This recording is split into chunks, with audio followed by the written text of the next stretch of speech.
Bonjour.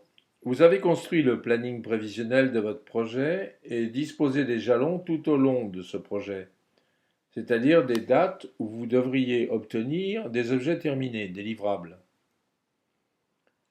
Vous souhaitez maintenant contrôler les délais de ce projet pour éviter de prendre du retard sur la fourniture de ces livrables. La bonne méthode est tout simplement de vérifier à des dates de mise à jour définies par avance que les objets souhaités seront bien obtenus aux dates prévues.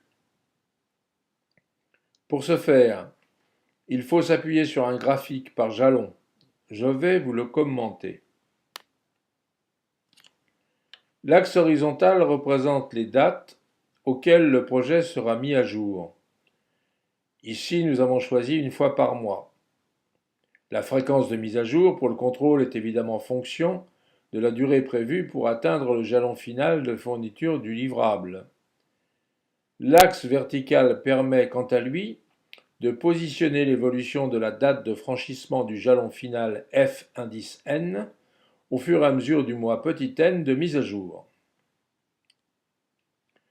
Ainsi, à T0, la date de franchissement du jalon final F indice 0 est estimée à 9 mois.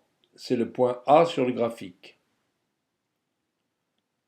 À la mise à jour numéro 1, au bout de T égale 1 mois, l'estimation pour F1 est toujours de 9 mois. C'est le point B.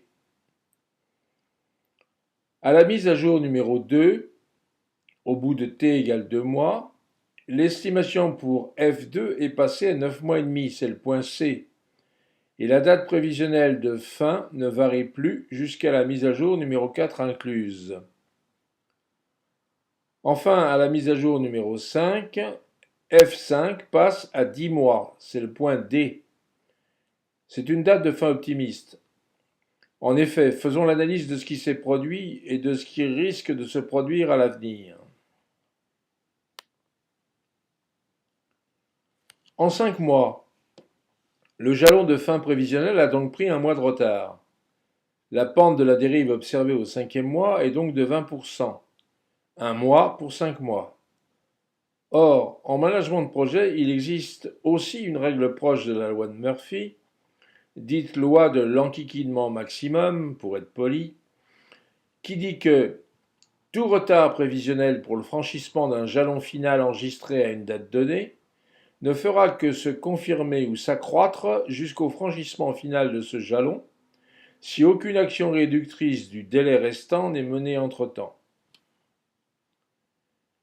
C'est-à-dire qu'il y a de fortes chances que la dérive R5 d'un mois, observée en t égale 5, se poursuive au moins selon la droite en pointillé, et qu'au bout du 10e mois, le retard soit du double, soit de 2 mois, et donc que le jalon de fin soit finalement franchi au 11e mois. L'intérêt de ce graphique est qu'il permet d'anticiper et de vérifier si le jalon sort ou non de sa marche totale et surtout quand. Ici, c'est le cas puisque l'on va traverser le passage clouté défini par la marche totale dès 7 mois et demi, c'est le point rouge. Il faut donc agir très vite pour rectifier la dérive et nous avons 2 mois et demi au plus pour le faire. Mais nous le savons au 5e mois. Encore une fois, le management de projet consiste à anticiper et non pas seulement à constater. Ce graphique peut être obtenu facilement en utilisant conjointement Microsoft Project et Excel.